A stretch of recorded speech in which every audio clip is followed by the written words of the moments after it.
Good afternoon, everyone, and thanks so much for joining us. I'm Shelby Roberts.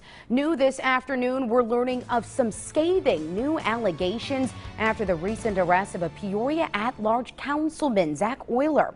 Just before 9:30 Tuesday night, Peoria police were called to the house on North Bigelow for reports of a domestic incident between Oyler and his wife, Heather. Now, court records show that Oyler's wife filed an order of protection against him on Tuesday. WMBD News has now obtained the petition for that order of protection. In it, Heather alleges that Oyler was drunk and yelling when she claims Oyler threw her to the ground and put his arm around her neck to prevent her from leaving the house. Heather also claims that there have been numerous incidents of sexual assault as recent as last Friday. Oyler has bonded out of the Peoria County Jail. He's facing charges of aggravated domestic battery, interfering with a report of domestic violence, and unlawful restraint. Oyler's next court date is scheduled for September 11th. In other news, a Bloomington man is facing aggravated domestic battery charges after allegedly stabbing someone in his home. Police were called to St. Joseph's Hospital to speak with the victim, and that victim says his roommate, Xavier Brown, stabbed him after an argument. Officers later arrested 20-year-old Brown, and Brown was taken to the McLean County Jail. Anyone with information about this case is asked to call police. The Peoria area saw some sizable growth in tourism spending with more than $656 million generated for 2018. Throughout the last year, the Peoria Area Convention and Visitors Bureau launched several new marketing initiatives, all to bring some additional promotion to the region. And Tazewell County saw the highest rate of growth with more than 7%. Both Mason and Peoria counties had a slight increase of growth with nearly 3%. Marketing officers for the Bureau say that 4.4% increase for the Peoria area is a solid jump from 2017. Methodist College is helping former Mid-State College students continue their education. This comes after Mid-State announced that it will be permanently closing August 14th. An open house for interested students was held last night with some hopes to help guide them in the right direction. Methodist College has provided education for healthcare professionals for more than 100 years. And additionally, Illinois Central College is also providing support to Mid-State students with an open house next week. Representatives will be looking at students' transcripts from Mid-States and will be tailoring those possible programs based on their goals in the future. That open house will be held in Arbor Hall on Monday from 4 until 8 p.m. Starting this fall, more than 5,000 veterans in McLean County will have access to medical care when a VA clinic opens on Hamilton Road.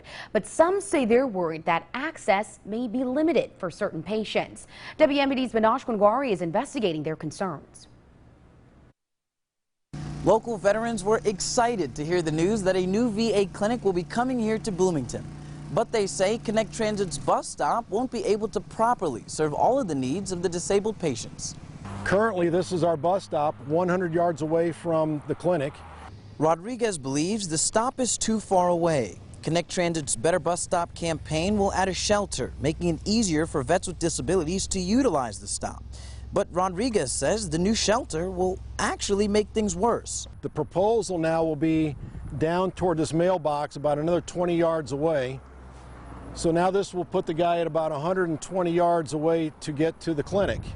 But leaders at Connect say they can't put a bus stop any closer. The stop serves quite a few people out in that area.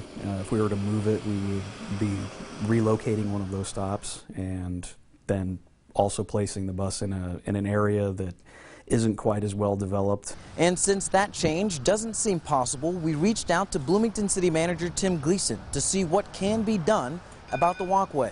I'll hit the craters in the sidewalk. And if I have a bad back, aside from being in a wheelchair, this will be a very uncomfortable ride. Building owners are responsible for altering the sidewalk in front of their property. But because this lot is vacant, it's going to be up to the city of Bloomington. Bloomington City Manager Tim Gleason says he's working on it. A little bit wider sidewalk, some ADA components, so that we can accommodate some of the veterans with mobility challenges. And in the meantime, Rodriguez tells me he's currently communicating with local politicians to see if they can talk to Connect Transit about changing the bus stop. In Bloomington, I'm Manoj Kungwari. Thank you, Minash. In other news, Congresswoman Cheri Bustos is responding to allegations of the Democratic Congressional Campaign Committee's lack of diversity. According to Politico, the Congressional Black Caucus and Congressional Hispanic Caucus are unhappy with Bustos. They claim she was excluding minorities from her senior staff. When I learned about the issues, I immediately flew back out to Washington. I have been on the phone nonstop. I have met with all staff numerous times. I've met with small groups. I've met one-on-one, and we're turning the corner. And so, I don't know, anything better that a leader can do other than to recognize that there's an issue and dive right in and be aggressive about fixing it. And that's what I'm doing. 6 senior members of the Democratic Congressional Campaign Committee did resign earlier this week.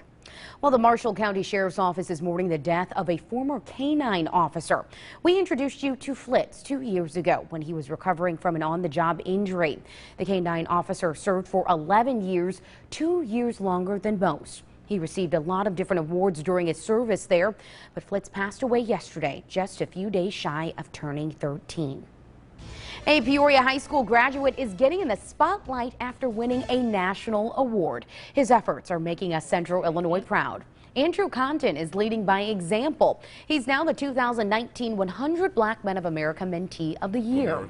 Compton accepted the award in June at the organization's national conference. The 100 Black Men of America is a national organization that's focused on making communities better through mentorship. Paul Hersey says he nominated Compton because he believes in him. It's something I'm really grateful for because it's just the people I've met, the opportunities I've been able to, become a part of and will become a part of. Peoria High School French Club. Compton accepted a proclamation from the city of Peoria earlier this month. He's now heading to Benedict College this fall. Congrats to him. A unique program in Peoria is using the streets to help save lives. We're hearing from the students impacted by it up next.